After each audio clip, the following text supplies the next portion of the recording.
Kuya, pastorbo, happy lunch! Pasensya na. Mabilis lang to, promise. Kwentuhan lang and promise matutuwa ka dito. Kuya, pakilala po tayo. Ano pong pangalan niyo? Manuel Santa Cruz. Taga saan po kayo? General Trias, Cavite. Ano po yung ginagawa niyo sa buhay, trabaho, pinagkakabalahan? Part-time ko lang po, isa akong OFW. Habang nagbakasyon, wala namang kasama sa bahay, nagdidibang. So, naiikot ko yung buong Manila.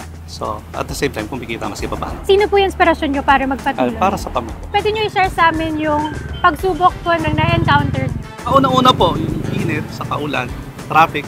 Nakakapagod pero enjoy naman. Hindi kagaya sa nasa abroad ako, nasa barko ko. Mapapagod ako mag-apon, hindi ko makikita yung pamilya ko. So, boring. Okay. Pero pag dito, kahit mapagod ka, kita mo yung pamilya mo, masaya na. Gaano po ba kahirap malayo sa pamilya bilang OFW? Mahirap sa isang magulang, lalo na ako, yung ama ng tahanan, hindi mo sila nagagabayan ng maayos na nandiyan naman si Mrs.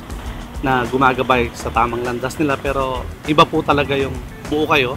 And bilang pasasalamat din po sa serbisyo nyo na ilang taon na po kayong seafarer, meron pong handog na pasasalamat ang Cayetano in Action with Boy Abunda sa inyo. Ito po, Kuya, ang pasasalamat namin sa inyo.